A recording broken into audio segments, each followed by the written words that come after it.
So personally, I would not consider Ja Morant a top 10, top 15, maybe a top 20 player in this league. Very flashy. I would say he's top 20 in this league, but very flashy. But I think he's a little overrated. Um, just looking at him personally, he great athleticism, knows how to find a way to get to the bucket. But other than that, he's just a scorer. What else does he do for you?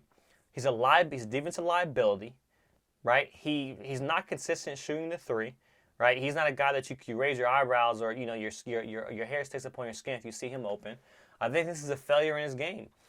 John Morant has to do one of the two things to make himself more dominant. That's either get better in transition defense or just get better in half-court defense. Because teams are starting to realize that he's a defensive liability, they can attack them. And whoever's guarding John Morant or John Morant's guarding, they're going to go off. So when he puts up 27 and his guy puts up 25, 26, you're only getting +2 out of him, right? Depending on who he's covering.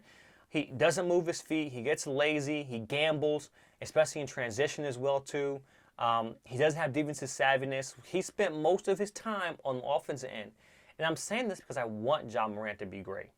But John Morant is far from great. He won't be great if he does not work on his defense.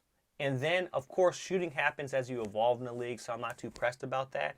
But it's vital that he learns how to play defense. The Warriors not too long ago attacked him. Whoever was on him, they said they attacked the rim. They run a screen, get him on whoever they want, and run screens on him and attack him. The Grizzlies have lost 5 straight games. And I'm not sure what their slate is next, but they've lost 5 straight games. They are downsliding. I think that they hit a wall. And the teams that they've lost to, of course, they lost to the Lakers, Suns, Kings, Warriors, Timberwolves. All right, now they have the Pacers, so they kind of have an easy game that they should be able to screech out and win. But before the All-Star break, they have Indiana, Portland, Cleveland, Toronto, Chicago, Minnesota, Boston. So I mean they have a fairly tough schedule. It looks like the All-Star break is going to be I forgot when the All-Star break was, but they have a fairly tough schedule. It's not like they have an easy schedule. And sitting at number two in the West, to sustain that, you have to play that high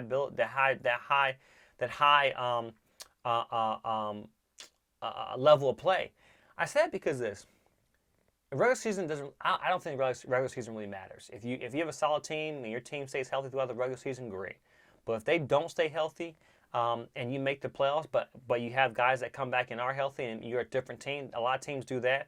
The playoffs are a whole different animal. That's why you see the Nuggets do well every single year, and almost every year they lose in the playoffs, right? The regular season, they're the regular season frauds. But with John Morant, for the next half a games, 40 games that he plays, he's going to have to solely focus on being a better defensive leader. And this is going to help him in his game have more tenacity, be feared more, but also not be a defensive liability.